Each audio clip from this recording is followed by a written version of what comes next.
Hello बच्चों, good evening सभी को।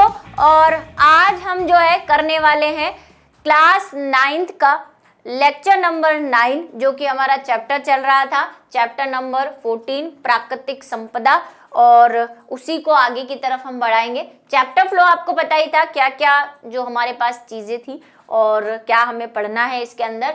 और आज जो हम पढ़ने वाले हैं, ह्यूमस पढ़ने वाले हैं। क्या होती है ह्यूमस? वैसे हमने लास्ट लेक्चर में इसको थोड़ा सा डिस्कस किया था, उसके बाद भूमि प्रदूषण के बारे में पढ़ेंगे। तो बात करते हैं ह्यूमस की।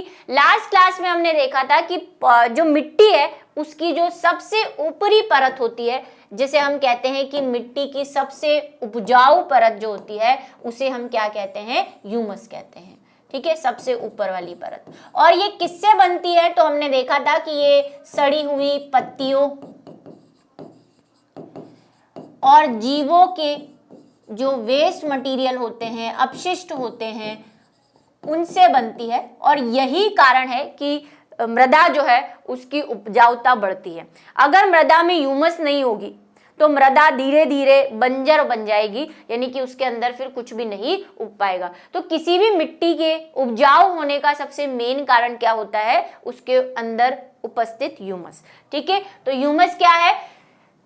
मृदा एक मिश्रण है, इसमें विभिन्न आकार के छोटे छोटे टुकड़े मिले होते हैं। कल हमने मृदा का वो एक एक्टिविटी भी करके देखी थी, जिसमें हमने कहा था कि कंकड़ भी है, पत्थर भी है, पत्तियां भी हैं, टहनियां भी है, सब कुछ जो है मिला होता है। इसमें सड़े गले जीवों के टुकड़े भी मिले होते हैं, जिसे ह्यूमस कहा जाता है। वैसे तो एग्जैक्ट अगर आप इसकी परिभाषा लिखना चाहते हैं तो ऐसे ही कुछ लिखेंगे, जैसे कि मैं लिख रही हूँ। ये आपके एनसीईआरटी में दी हुई है, लेकिन इसको अच्छे से अगर आप लिखना चाहते हैं तो क्या लिखेंगे? मृदा की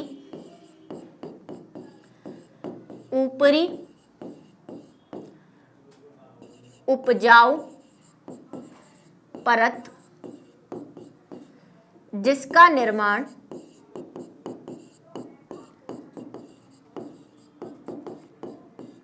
सड़ी गली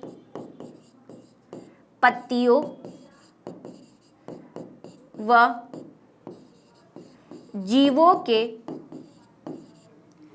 विघटन से होता है या अपघटन से होता है, ह्यूमस कहलाती है।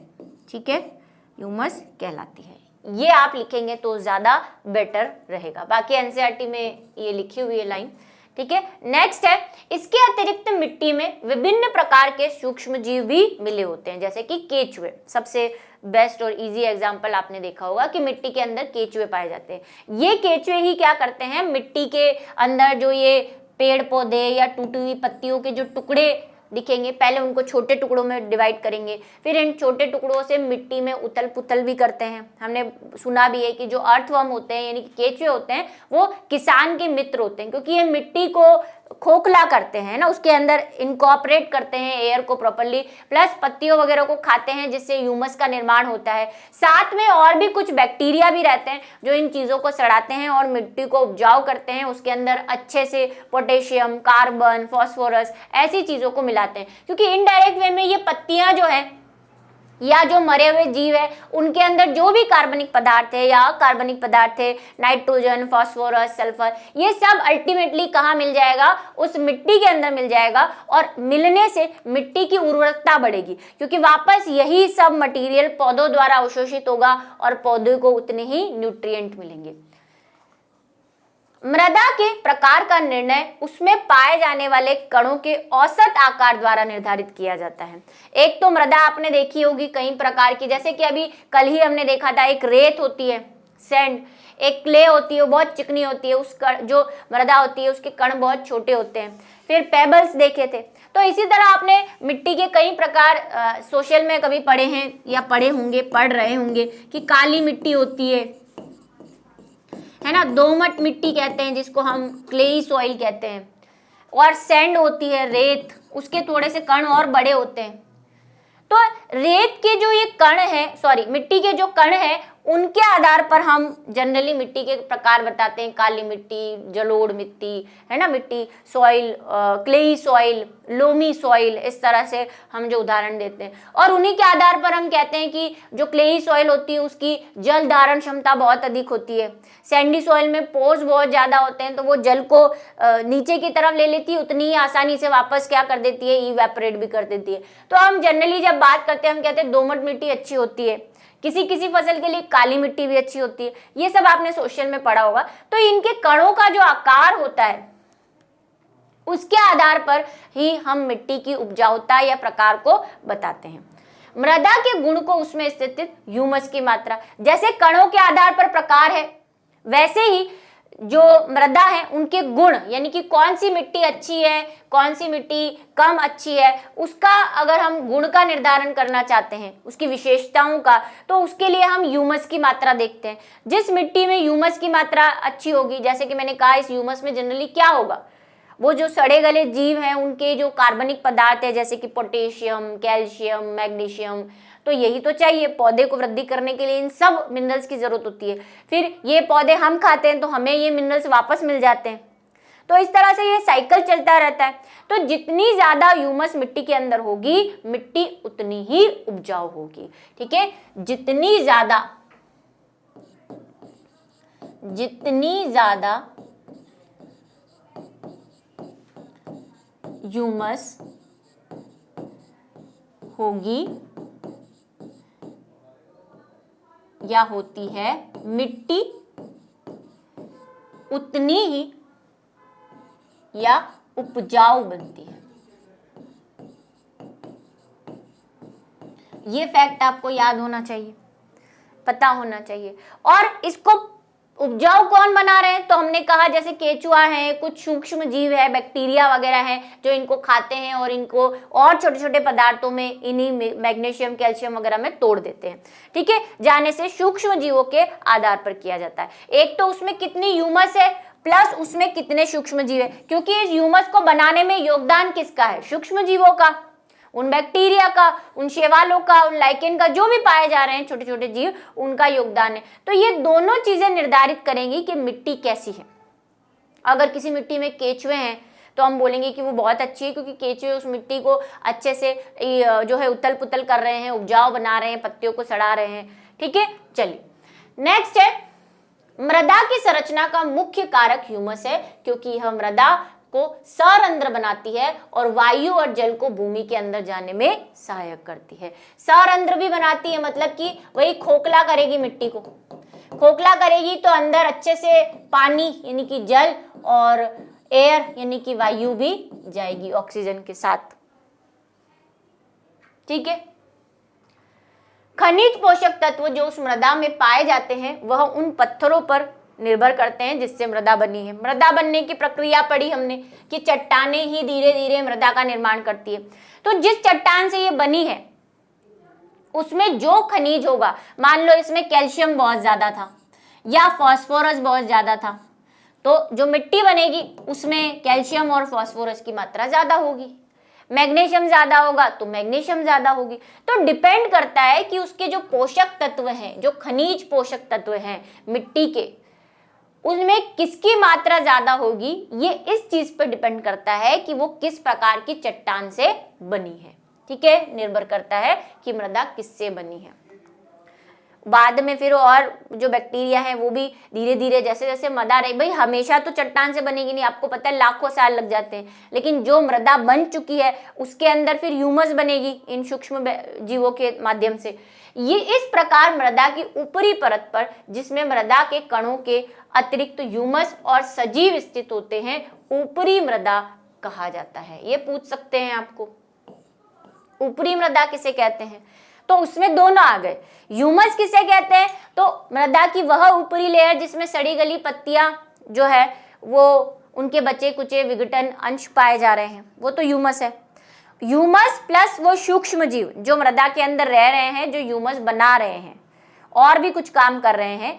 देखो बहुत सारे सूक्ष्म जीव, सिर्फ ह्यूमस बनाना उनका काम नहीं है, वो नाइट्रोजन फिक्सेशन भी करते हैं, मतलब वायुमंडल की नाइट्रोजन को मिट्टी के अंदर मिलाते भी हैं, जिसके बारे में आप थोड़ा सा हायर क्लास में पढ़ेंगे।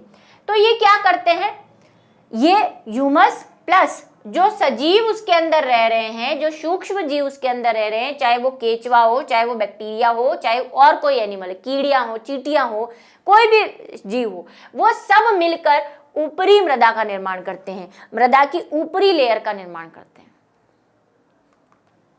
ऊपरी मृदा की गुणवत्ता जो उस क्षेत्र की जैविक विविधता को निर्धारित करती है, एक महत्वपूर्ण कारक है। अब मिट्टी, जब मिट्टी की हम बात करते हैं तो हम कहते हैं कि जैसी मिट्टी जहां पाई जाएगी वहां की पैदावार उतनी अच्छी होगी। इस बारे में हमने पहले भी डिस्कस किया था कि क्यों हर जगह हर फसल नहीं उग पाती। हम कहते हैं कि भाई जो चावल है वो एमपी में बहुत उगता है, गेहूं है वो आपके राजस्थान, पंजाब इस साइड बहुत उगता है, यूपी बिहार में जो है वो अपनी कोई फसल होगी, है ना, मुझे याद नहीं, बस एसएसटी इतनी भूल गई हूँ, बहुत साल हो गए पढ़े हुए। यूपी बिहार में क्या उगता है, गन्ना जो है एमपी में अच्छा उगता है ना, मैंगो की पैदावार उधर महाराष्ट्र वगैरह में अच्छे होते हैं। तो ऐसा क्यों कि कोई एग्जैक्ट फसल जो है वो किसी एग्जैक्ट पर्टिकुलर एरिया या कुछ एरियो में अच्छी उगती है? क्योंकि वहां की मिट्टी अच्छी है। भाई फसल डिपेंड करेगा, फसल, हर फसल की अपनी अपनी आवश्यकताएं होती है, किसी को कैल्शियम ज्यादा चाहिए, किसी को फास्फोरस ज्यादा चाहिए। तो जिस मिट्टी में, क्योंकि हमने कहा मिट्टी बहुत प्रकार की है, काली मिट्टी, जलोढ़ मिट्टी, क्लेई मिट्टी, है ना, और उसमें ह्यूमस की मात्रा भी अलग अलग प्रकार की है। तो जिस मिट्टी में जो प्रकार का खनिज तत्व अधिक होगा उस प्रकार की फसल उसमें ज्यादा उगेगी।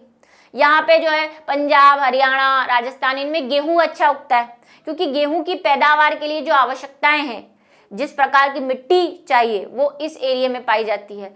जैसे काली मिट्टी है, वो काली मिट्टी जो है कपास के लिए अच्छी होती है कहते हैं, है ना। तो वहां पे जो आपके हिमालय वगैरह हैं, ठंडे इलाके, वहां की मिट्टी में वो क्वालिटी की, वहां पे चाय पत्तियां जो है जिससे आप चाय पीते हैं, वो चाय पत्ती जो है वो बहुत उगती है, क्योंकि वहां की मिट्टी उस हिसाब से बनी हुई है। हमारे यहाँ चाय पत्ती नहीं उग पाती, क्योंकि हमारी मिट्टी में वो न्यूट्रिएंट नहीं है जो चाय पत्ती को चाहिए। उगा भी दोगे तो वो टेस्ट नहीं आता, है ना। आप बोल दोगे दार्जिलिंग की चाय पत्ती का अलग टेस्ट होता है, हिमालय की चाय पत्ती का अलग टेस्ट होता है, तो वो टेस्ट, वो क्वालिटी जो है वो नहीं आ पाएगी। तो उस गुणवत्ता पे डिपेंड करेगा कि वहां पे कितनी विविधताएं हैं, कितनी प्रकार की वहां पे चीजें पाई जा रही हैं, कौन कौन सी फसल वहां पे उग रही है, ठीक है, ऐसे। अब क्या है, ये तो हो गई मिट्टी की बात।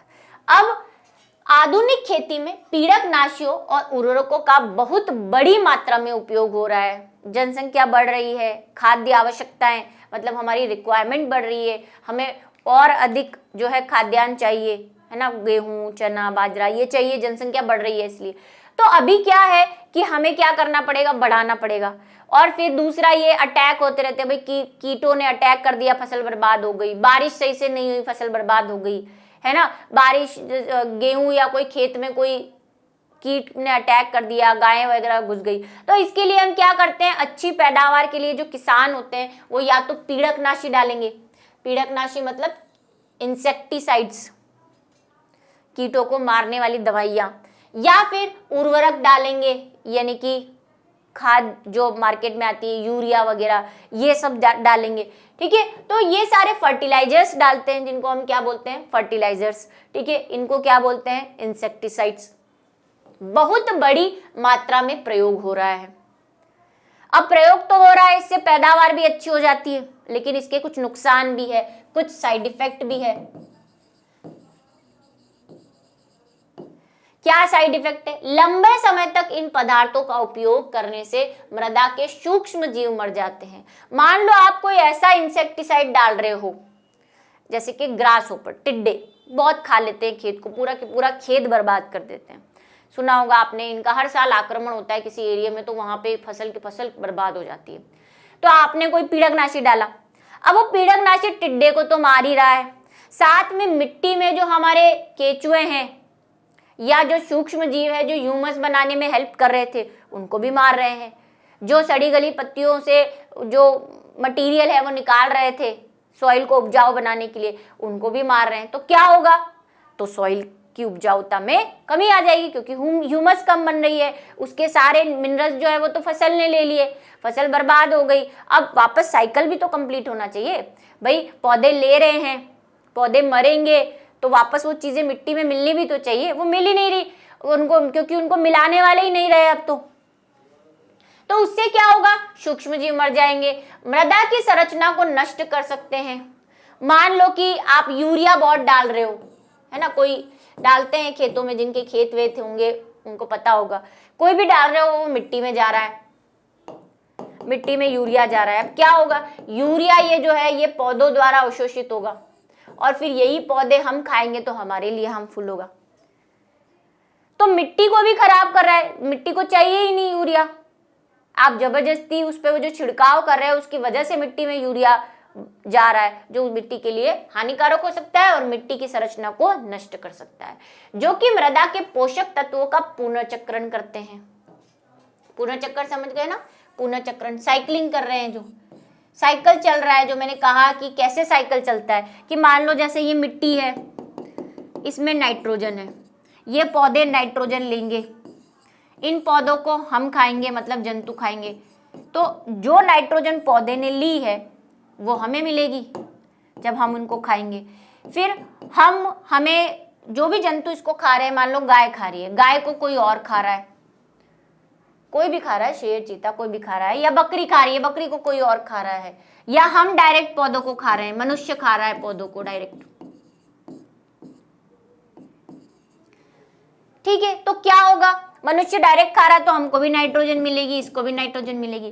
फिर जब ये सब मरेंगे तो कहाँ मिलेंगे, मिट्टी के अंदर, और मिट्टी के अंदर वो सूक्ष्म जीव इनको वापस क्या कर देंगे, मिट्टी के अंदर वो नाइट्रोजन, वो फास्फोरस, वो सल्फर सब कुछ ले आएंगे जो जो मिट्टी ने इस पौधे को दिया था। तो ये चक्रण ही नहीं चलेगा, इधर से आपने वो जीव ही गायब कर दिए जो ये चक्रण चला रहे थे, तो मिट्टी को इससे नुकसान होगा, मिट्टी बंजर बन सकती है, अनुपजाऊ बन सकती है। इसीलिए खेतों में जो है वो फसल चक्र चलाए जाते हैं। ये भी आपने सोशल के अंदर पढ़ा होगा कि फसल चक्र क्यों चलाए जाते हैं। फसल चक्र का मतलब क्या होता है कि हर बार एक ही फसल नहीं बोई जाती। आपने इस महीने, इस मंथ सीजन में गेहूं बोया, फिर आप नेक्स्ट मंथ में मूंग बोएंगे, फिर उसके बाद मक्का बोएंगे, है ना। ऐसा क्यों किया जाता है, क्योंकि सभी पौधों की, सभी फसलों की आवश्यकता अलग अलग होती है। अगर आप एक ही प्रकार का पौधा बार बार उस मिट्टी में बोएंगे और मान लो वो कोई एक ही प्रकार का पोषक तत्व ले रहा है, जैसे गेहूं है वो बार बार फॉस्फोरस ले रहा है, ठीक है, तो आपने गेहूं बोया, उसने फॉस्फोरस खींच लिया, फिर आपने दूसरी बार फिर गेहूं बोला, फसल बोई, बीच में कोई फसल बोई नहीं, खाली रखा खेत, सीजन भले ही गेहूं का चला गया, आपने कोई फसल नहीं बोई, फिर आपने गेहूं बो दिया, फिर गेहूं बो दिया, फिर गेहूं बो दिया, तो गेहूं ही बोते जा रहे हो तो फॉस्फोरस उड़ता जा रहा है, उड़ता जा रहा है, उड़ता जा रहा है, तो उस मिट्टी में फॉस्फोरस की कमी हो जाएगी। इसीलिए फसलें बदली जाती है कि एक बार फॉस्फोरस नहीं है, फिर दूसरा कुछ उगेगा तो वो नाइट्रोजन लेगा और वो सड़ेगा तो कोई और न्यूट्रिएंट मिट्टी में मिल जाएगा। तो ऐसा भी किया जाता है, फसल चक्र अपनाए जाते हैं, वो इसी पुनर्चक्रण के लिए किए जाते हैं ताकि पुनर्चक्रण होता रहे, चीजें वापस मिट्टी के अंदर मिलती रहे, है ना, फसल चक्र अपनाने से।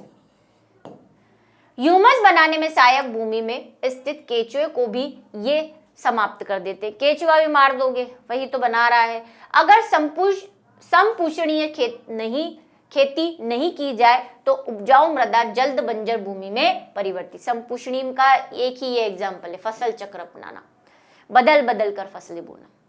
उससे क्या होगा, जो मैंने आपको समझाया कि आप बदल बदल कर फसलें बोएंगे तो हर बार हर फसल की आवश्यकताएं दूसरी होगी, प्लस उस फसल के जो टूटे मूटे सड़े गले टुकड़े मिलेंगे वो मिट्टी को अपने अपने प्रकार का पोषक तत्व देते जाएंगे, तो साइकिल चलता रहेगा। संपोषण का मतलब न्यूट्रिटिव, पोषक तत्वों से युक्त।